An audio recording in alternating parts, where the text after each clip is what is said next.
अंजुमन तालीमुल मुस्लिमीन की नई शानदार पारी का आगाज़। मुस्लिम सीनियर सेकेंडरी कैंपस में होगा अब इंग्लिश मीडियम की बेहतरीन शुरुआत। एल-कावन द ग्लोबल स्कूल के रूप में हुआ शुरू। सभी वर्गों के लोगों के लिए इसमें होगा एडमिशन। पहले 25 एडमिशन पर फीस में 25% की छूट होगी। खुशनुमा माहौल और पॉजिटिव सोच के साथ में प्ले ग्रुप के बच्चों के लिए खास इंतज़ाम। एल-कावन द ग्लोबल स्कूल का उद्घाटन करने पहुंचे शिक्षा मंत्री बी.डी. कल्ला, विशिष्ट मेहमान रहे पूर्व चिकित्सा मंत्री दुर्रू मियाँ, विधायक आदर्श नगर रफ़ीक खान, हज कमेटी चेयरमैन अमीन कागजी रहे। मुस्लिम सीनियर सेकेंडरी स्कूल 1926 से जयपुर के एमडी रोड पर चल रहा है। अपने ज़माने में जयपुर के नामचीन हस्तियों ने इसमें पढ़ाई की और देश दुनिया में मुस्लिम स्कूल का नाम रोशन किया।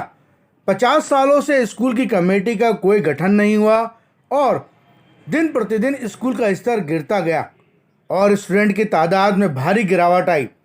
2 साल पहले नई कमेटी गठित हुई और स्कूल को बुलंदियों तक ले जाने का ख्वाब देखा। खस्ता हालत में संभाला नई कमेटी ने आज 2 साल बाद में नई कमेटी अपनी काफ़ी आलोचनाओं का सामना करते हुए एक नई पारी की ऐसी शुरुआत की जिसका आने वाले वक्त में इतिहास होगा। इंग्लिश मीडियम स्कूल की शुरुआत और आलोचकों का सामना दोनों ही कमेटी के लिए चुनौतीपूर्ण है। सचिव शब्बीर खान ने 2 साल की रिपोर्ट पेश की। कहा, अब तक नई कमेटी ने 90 लाख रुपए स्कूल कॉलेज कैंपस में लगाए जा चुके हैं और गर्ल्स कॉलेज की 120 सीटों से 240 सीटें विधायक अमीन कागजी की सिफारिश से हुई। साथ ही बीएससी की फैकल्टी भी आने वाले सत्र में शुरू होगी। बी.डी. कल्ला ने कहा कि रफ़ीक खान, अमीन कागजी और ख़ुद ने मिलकर इस स्कूल को गोद ले लिया है। जो भी ज़रूरत होगी हमेशा आगे रहेंगे। ये एक बेहतरीन शुरुआत है। कम फीस में बेहतरीन कैंपस और बच्चों को शिक्षा मिलेगी। दुआ की कि स्कूल दिन पर दिन तरक्की करे। महत्वपूर्ण मानते हैं आप तालीम को अक़लियत के लिए, तो सरकार कितनी तवज्जो दे रही है? देखिए, तालीम हर व्यक्ति के लिए बहुत ज़रूरी है। बिना तालीम के आदमी कुछ भी नहीं बनता। तालीम ही किसी व्यक्ति के बनने का माध्यम है। कोई डॉक्टर बनना चाहे, इंजीनियर बनना चाहे, अथवा कोई मान लो सर्विसेज में जाना चाहे, तो तालीम सबके लिए आवश्यक है। आज अच्छा खिलाड़ी हो और वो लंदन में जाकर क्रिकेट खेले और उसको अंग्रेजी नहीं आए तो वो अपने विचारों को वहाँ व्यक्त नहीं कर सकता है। इसलिए इंग्लिश जो है वो इंटरनेशनल लैंग्वेज में है। तो एल-कावन नाम से जो इंग्लिश मीडियम का स्कूल शुरू किया गया है, ये अपने आप में बहुत अच्छी बात है। मैं समझता हूँ कि इसमें इस संस्था 1927 से काम कर रही है। मैं आगे भी जब एजुकेशन मिनिस्टर रहा था तो यहाँ 2 बार आ चुका हूँ। ये संस्था इनोवेटिव आइडियाज़ को आगे बढ़ाती रहती है। तो आज इंग्लिश मीडियम के स्कूल का जो ये उन्होंने पहले से लेके और प्री प्राइमरी एजुकेशन का शुरू किया है, कि धीरे धीरे मतलब क्या है कि मिडिल तक आएगा, फिर सेकेंडरी और सीनियर सेकेंडरी में तब्दील होगा। इससे इस इलाके के लोग जो है इंग्लिश मीडियम के माध्यम से अच्छे प्रोफेशन को चुन सकें। सब मदरसा पैरा टीचर भी काफ़ी टाइम से कर रहे हैं। आपने कमेटी ने रिपोर्ट भी दी आगे, क्या स्थिति है मान्य करने की, क्या प्लानिंग है सरकार की? देखिए, सरकार ने जो संविदा पर लगे हुए जो लोग हैं उनके लिए जो कमेटी का गठन किया है, उसमें 2-3 निर्देश तो चीफ सेक्रेटरी के माध्यम से निकल चुके हैं। जब कभी भी संबंधित विभागों में संबंधित पदों के लिए कोई वैकेंसीज निकलेगी तो बोनस अंक देकर उनको नियमित करने की बात की जाएगी। चूँकि अध्यापकों में रीट की परीक्षा आवश्यक है, इसलिए वो काम उसमें आड़े आ रहा है। लेकिन जो मेडिकल प्रोफेशन से जुड़े हुए लोग हैं, पैरामेडिकल स्टाफ 10,000 जो संविदा में काम कर रहे थे उनको नियमित कर दिया गया है।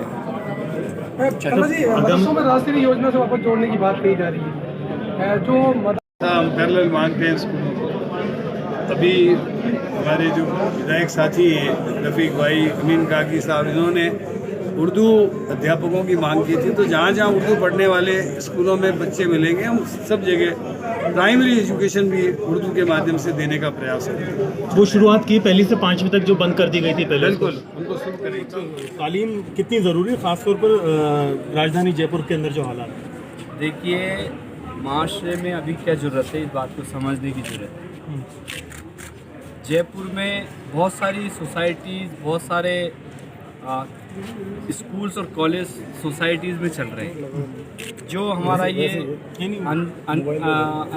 अंजुमन तालीमुल मुस्लिमीन जो है, ये बहुत पुरानी है और 1926 से ये चल रहा है।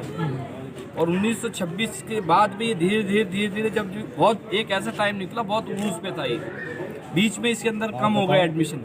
अब नई बिल्डिंग भी बन रही है। मेरे वालिद साहब यहाँ पढ़े हुए हैं, जयपुर के नामचीन लोग उस टाइम के, वो पढ़े हुए हैं इस स्कूल में। ये हमारी विरासत है, इसको समझने की ज़रूरत है। आज कुछ लोगों ने इसके खिलाफ, क्योंकि देखिए कभी भी कुछ लोग चाहे समाज में हो चाहे पॉलिटिक्स में हो, कुछ कर गुजरना चाहते हैं तो उनकी खिलाफत होती है। मैं मैनेजमेंट कमेटी के लोगों से अपील करूंगा कि जितने भी लोग आपके खिलाफ अनगर जो बेबुनियाद बातें जो करते हैं उन पे ध्यान ना दें।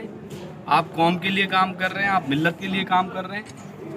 हम सब जानते हैं कि आप किस शिद्दत के साथ में इससे लगे हुए हैं। तो जो लोग आपके खिलाफ बातें करते हैं उसको छोड़ दें।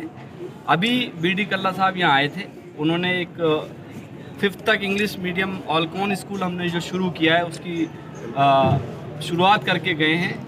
हमने कॉलेज में इसके अंदर जहाँ 120 सीटें थी 240 करा ली। इसके अंदर हमने साइंस जुड़वा ली। हम नई बिल्डिंग बनाने जा रहे हैं इसकी। तो जब लोग प्रोग्रेस करते हैं तो एक दो लोग ऐसे होते हैं जो मुखालफत में होते हैं, उसकी परवाह नहीं करनी चाहिए और अपने काम करें और लोगों को फ़ायदा पहुँचाएँ।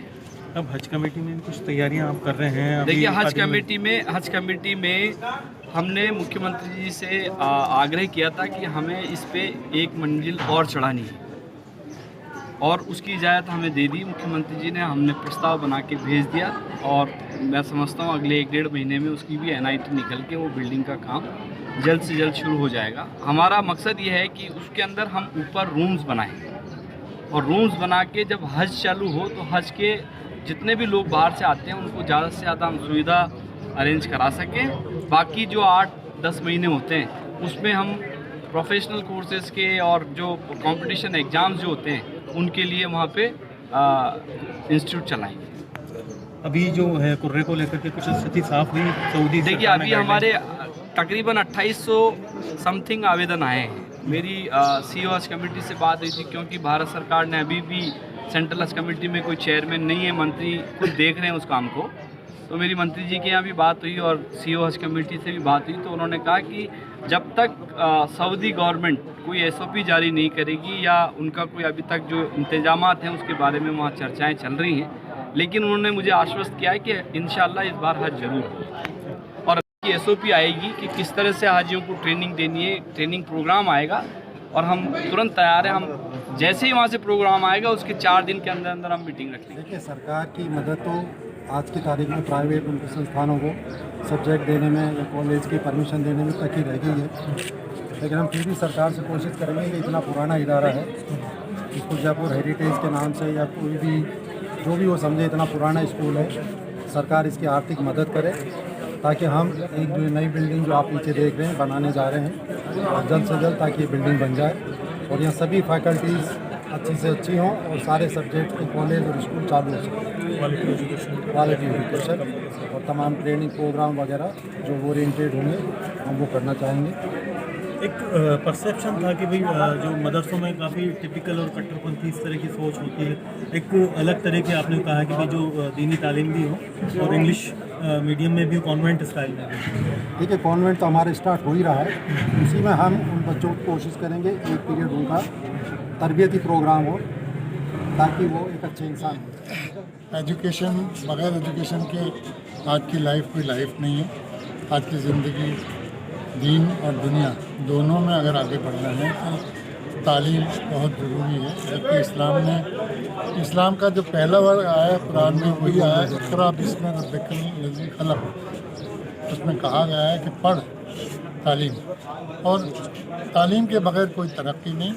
अभी तक ये हिंदी मीडियम स्कूल से था, उसमें भी अच्छी तरक्की की इसमें, और अब क्योंकि डिमांड है, क्योंकि ज़रूरत है, आज की टाइम की ज़रूरत है इंग्लिश स्कूल की, इसलिए इंग्लिश स्कूल अभी इब्तिदा की है और पहली क्लास से मतलब अभी इब्तिदा की है, ये इंतहा तक पहुँचेगा इंशाल्लाह। हम लोगों की कोशिश है कि जो आज की डिमांड है उसको इस पर पूरा करें और अच्छी से अच्छी तालीम देने की